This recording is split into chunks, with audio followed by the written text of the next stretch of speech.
Arnold, and this is Laurel Meir, and we co-direct Space. And this is Allie Broshin and Paloma Patterson, who are our staff and teachers and performers, and they wanted to come and be with us. Seiji was our board president for the past 3 years, and we invited him to be on the board even though we were afraid he was too busy. A good friend of Seiji's who worked at the new studio told me one day that while they were hanging sheetrock, he asked Seiji, why do you do all this work for space? You're just working constantly for space. And instead of answering that question, Seiji described to him the 3 levels of social change. He said the first level is you don't talk about social change and you do nothing. The second level, you talk about social change and then you do nothing. And the third level of social change is you don't talk anymore and you simply just do it. Needless to say, they hung sheetrock that night till sundown, and my friend who was not that hot on hanging sheetrock actually learned how to hang it very well. Space was where many of Seiji's passions met. Children and diversity, performing arts and playfulness, and maybe most important, teaching tolerance. In recent community focus groups, people in the community were asked to say a word about what is space. When you hear that word, what does it mean to you?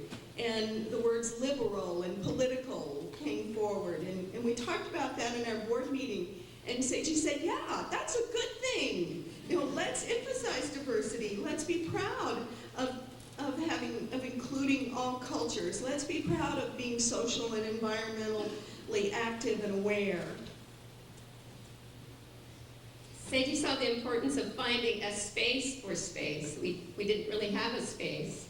For months in our spare time, he would say, let's go in your spare time. We would go look at empty buildings all around the area and try to imagine hundreds of youth moving in and out of those buildings. After years of searching, Seiji found the East Church Street building and negotiated the lease, and then spent 3 months full-time planning and executing the renovations. And he created a space downtown for space. Seiji supported paying artists and staff a living comparable wage. He understood that nonprofit does not equal volunteer. He believed that artists and teachers do valuable work and essential work, and that they should be paid equitably. Under his guidance, Space has set up an employee pension plan and got health coverage. Seiji learned everything there is to know about dance floors. He asked me, what is a dance floor? And I said, well, you have to be able to do this. So I did chassé, pas de rêve, leap, and landed, and not get shin splints. And he thought that was fun. Him and Jan asked how high the ballet bar should be, and we threw our leg up on the wall. We said that high. And then we sort of went off to do our work, and he then created a dance floor. He researched all of them all over the country. Then he maintained and improved the studio, the mirrors, the floors, the costumes, storage area, heating and cooling, lighting. He came when the sink stopped up, and it was a joke in the office. When anything would go wrong, we would say, call Seiji. Call Seiji. Oh, I get to do more. Seiji worked on the Cultural Education Committee at Space, and this committee worked on inclusion strategies as well as providing and producing Bay Area performing artists coming from out of town, one which was Somei Yoshino Taiko Ensemble. But what I saw him get very excited about are the panels that he brought to the teen classes with all the other committee members, and one specifically that he organized. These were panels of diverse community members telling their story. And the one he organized was the Asian American panel coming to talk to teens about how it is to grow up Asian in America. And it was very powerful. Seiji came to every performance, and when there are 450 children from ages 2.5 up through teens, that's a lot, you know, and some of them, they really have to be your children for you to care about. And he did. He loved them. gave financial support to Space, and he encouraged his family and his friends to do that. He'd recently taken on fundraising for this facility.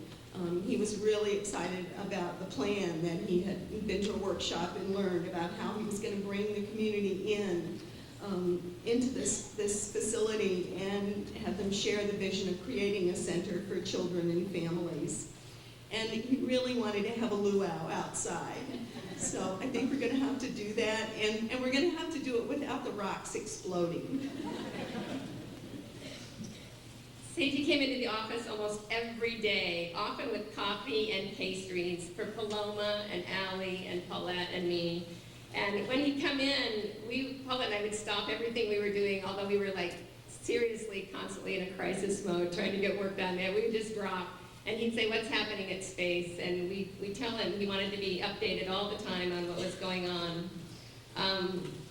He would stop us, he would slow us down actually, which is interesting. I think a lot of times he made other people work, but he would slow us down, and he would tell us stories about Dorothy and he going to a show, or stories about Keith and Robert. He talked a lot about his family.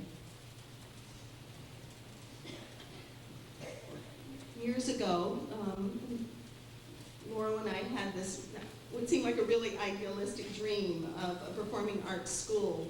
And the original founding board, the devoted board of directors, and Seiji brought that into reality. As Marianne Bowak said, who couldn't be here today, she said, Seiji will be with us, because as we move into the future, we'll ask ourselves constantly, what would Seiji do? Seiji will always be with us in this building and at the church, and we all just want to say we love you, Seiji. We know you're here. Thank you.